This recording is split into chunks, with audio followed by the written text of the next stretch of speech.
اے بسا ابلیس آدم روئے ہست، پس بہر دستے نباید داد دست۔ فرمایا کہ بعض اوقات شیطان بھی انسانی شکل میں آ جاتا ہے، اس لیے ہر ہاتھ میں ہاتھ نہیں دینا چاہیے۔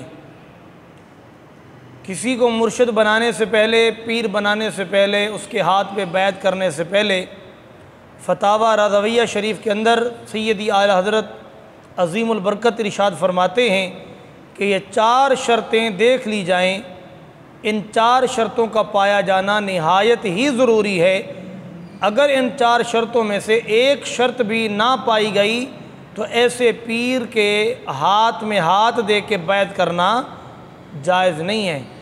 آپ چاہتے ہیں کہ آپ کو فیوض و برکات ملیں، آپ کو عظمتیں، رحمتیں، نعمتیں میسر آئیں، اور جو بیعت کرنے کا اللہ کے کسی کامل کے ہاتھ میں ہاتھ دینے کا مقصد ہوتا ہے روحانی، وہ اگر حاصل آپ کرنا چاہتے ہیں تو 4 شرطوں کو پایا جانا بہت ضروری ہے۔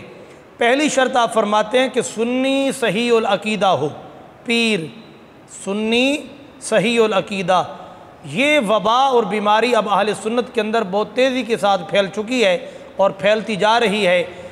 ہمارے اوپر بورڈ تو سنی کا لگا ہوتا ہے، لیکن عقیدہ ہمارے اندر اہل سنت والا نہیں ہوتا، عقیدے کے اندر بگاڑ ہوتا ہے۔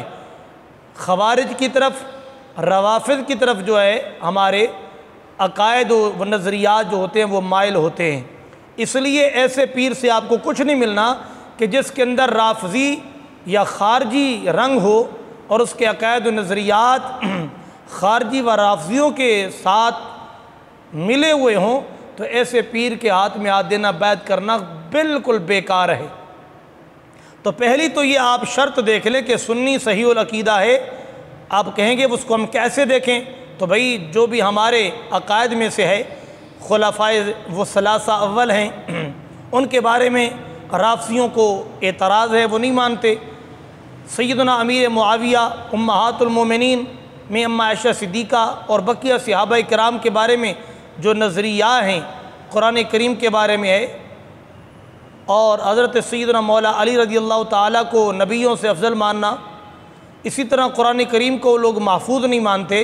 تو اس طرح کا اگر کوئی عقیدے کے اندر اس کا جھکاؤ ہو رفض کی طرف، تو پھر ایسے پیر کے ہاتھ میں ہاتھ دینے سے بہتر ہے کہ آپ ایسے رہ جائیں۔ دوسری شرط یہ ہے پیر کے اندر کہ وہ اتنا علم رکھتا ہو کہ اپنی ضرورت کے مسائل اصل کتب سے، فقہ سے، حدیث سے وہ حاصل کر لے، اپنی ضرورت کے مسائل نکال سکتا ہو، اس کی تخریج کر سکتا ہو۔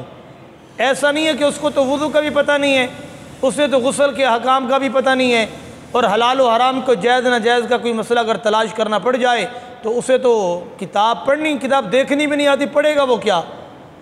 تو پھر اس کے 2-4 ہوں گے وہ مریدین جو اہل علم ہوں گے، ان سے پوچھے گا، اپنی رائے قائم کرے گا۔ تو اس طرح کا جو عالم پیر ہے جو اتنا علم بھی نہیں رکھتا، جو اپنی ضرورت کے مسائل بغیر کسی کی مدد کے وہ کتب سے حاصل کر سکے، نکال سکے، تو ایسے جاہل کے ہاتھ میں بھی ہاتھ نہ دیں۔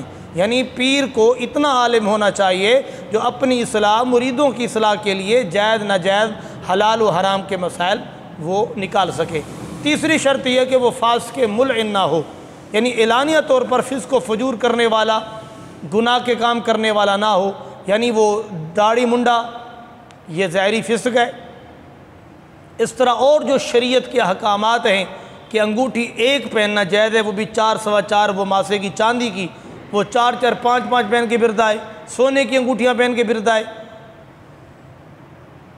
اس طرح کی جتنے بھی مطلب فسق ہیں، وہ فسق اعلانیہ طور پر بھی وہ نہ کرنے والا ہو، کرنے والا ہو تو وہ پیر کے لانے کے بننے کے قابل نہیں ہے۔ چوتھی شرط اور آخری شرط یہ ہے اس کا سلسلہ نبی کریم صلی اللہ علیہ وسلم تک متصل ہو۔ ایسا نہیں ہے کہ اس کا تو کوئی سلسلہ ہی نہیں ہے، ایسے ہی اپنی جانب سے وہ شجرہ بنا کے گھوم رہا ہے۔ تو اس لیے یہ 4 شرطیں سیدی اعلی حضرت ارشاد فرماتے ہیں۔ سب سے پہلی سنی ہو، صحیح العقیدہ ہو۔ دوسری شرط اتنا علم رکھتا ہو کہ اپنی ضرورت کے مسائل وہ کتابوں سے حاصل کر سکتا ہو۔ تیسری شرط وہ فاسق ملعن نہ ہو، اور چوتھی شرط یہ ہے کہ اس کا سلسلہ جو ہے وہ نبی پاک صلی اللہ علیہ وسلم متصل ہو۔ اگر اس طرح کی شرائط پر اترتا ہے کہ مرشد تو بڑی سعادت کی بات ہے، آپ ان کے ہاتھ میں ہاتھ دیں، بیعت کریں، ان کے مرید ہو جائیں۔ وگرنہ ایسے پیر جن کے اندر یہ شرائط پوری چار نہ پائی جائیں تو ایسے پیر کے ہاتھ میں ہاتھ دینے سے بچیں، پھر آپ بغیر پیر رہ جائیں تو وہ بہتر ہے۔ جہاں تک یہ بات ہے کہ وہ جو روایات بزرگوں کے اقوال آتے ہیں کہ جس کا پیر نہیں اس کا پیر شیطان ہے، یہ فقط اس بات سے ہے کہ بلا وجہ ان بزرگوں سے، اولیاء اللہ سے، روحانی بزرگوں سے دور نہ رہا جائے۔ یہ اس کا مقصد ہے کہ بزرگوں کے ہاتھوں میں ہاتھ دیں، اس سے آپ کو روحانی اور کئی ظاہری دنیاوی برکات ملیں گی، اور بالخصوص خاتمہ بالایمان آپ کا جو ہے اس کی بڑی توقع ہوتی ہے اور امید ہوتی ہے۔ لیکن اگر وہ مرشد ہی ایسا ہو کہ جو خود بے ہدایتہ ہو تو پھر آپ بہتر ہے ایسے ہی کسی کے ہاتھ میں دیے ہاتھ آپ اللہ کا ذکر و اذکار کریں، کسی عالم دین کے ساتھ محبت کو وابستہ کریں جو سنی صحیح العقیدہ عالم دین ہو، اور اس کے دیے ہوئے اعمال اقوال اس کے طریقہ کار پہ چلیں۔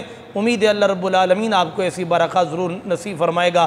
تو تمام اہل سنت والجماعت کی جتنے بھی نوجوان حضرات مرید بننا چاہتے ہیں یا مرید بن چکے ہیں اور ان کی یہ شکایت ہے کہ ہمیں تو کوئی فائدے نہیں مل رہے، تو وہ یہ چار شرطیں دیکھیں کہ کہیں ایسا تو نہیں ہے کہ آپ پیر اسے بنا چکے ہیں کہ جو خود بے ہدایتہ ہے، خود وہ ہدایت کا طلبگار ابھی ہے، تو آپ کو وہ ہدایت کیا دے گا۔